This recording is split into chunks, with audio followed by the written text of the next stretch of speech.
Hey everyone, so in this video I'm going to be going over next week's Total War event called the Fiery Blitz. Now I will admit I'm a little disappointed that the cross-regional war was cancelled for a Blitz war. It's just a Blitz war on a Monday. It's tough for a lot of people who work, because most people do work, through the weekdays, which includes Monday. In this Blitz war, there's going to be a single stronghold that does a massive amount of burn damage. In this war, mercenaries will be enabled, so the first one is available after 5 minutes, and the second after an additional 10. The matches will be 30 minutes long, 2 minutes for scouting time. I like that more than the 1 minute. I found 1 minute was too fast. I think a minute 30 will be the sweet spot, but we'll see after this war. So the one stronghold with massive burn damage, and new Total War rewards. So as usual, it starts on the Monday at 5 p.m. PTD and goes to 5 p.m. PTD the next day. Now, the single tower that is in play is the school bus. Enemies get 2,500 burn for 2 turns when attacking camps and strongholds, meaning the defensive team will get 2,500 burn each turn unless they recover it or they resist it. So Mercers can recover with their active skill, Aravs can. Trader and his resilient means 50% of the time he won't take any burn damage. This burn damage is a high amount, and it's kind of impressive, but at the same time, it's almost a letdown that there's only one tower. Keep in mind, burn does not stack, so 2,500 burn is a flat amount. Like bleed can stack, for example, burn doesn't.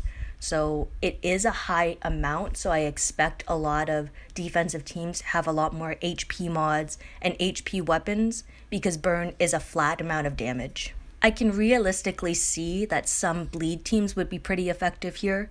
I have made a few bleed teams on my test region where I can get 12,000 bleed on a couple tunes on the first turn.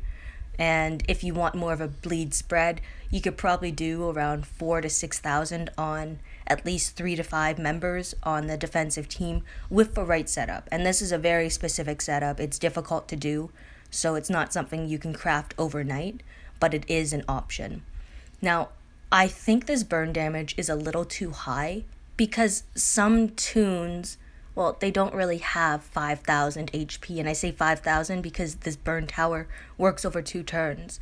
Like, some people have a very offensive defensive team, which will definitely not work after this. The attacker could just use someone like Angel as a lead to daze them so that they aren't able to use an active skill, so no fast rushing teams really, like Dr. Stevens, for example, and then just kind of wait it out the next turn, use some control, and they might just all burn to death, to be honest. So I like it when towers supplement war, but they don't take over war.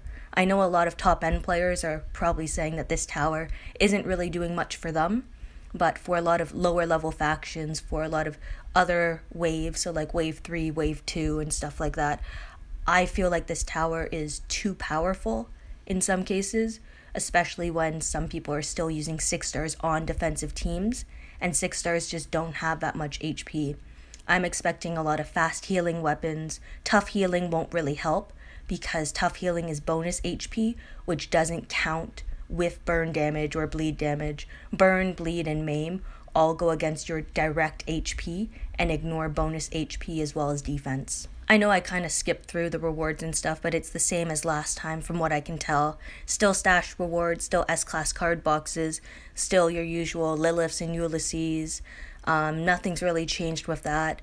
We still have our S-class choice boxes with some of the newer cards, and I know this has been up for debate for a while now, where a lot of players who don't spend a lot or don't spend at all are getting small quantities of these newer cards but aren't actually able to work on these cards. Now, they're very helpful for more top-end or high-end players who have a lot of the earlier S-class tunes, and it gives them the option to get Storm, to get Carry-N cards, Alpha, more Trader cards and stuff. But to capture more of a player base, I feel like some of these older S-class cards need to be included. Like, I know I still need to get like tunes like Leopo and Henyon. I have 2 of each, but I just don't have the cards to supplement them off. So it's kind of always this debate going back and forth, where some people want these newer cards, some people want the older ones, and some people just want to finish what they have.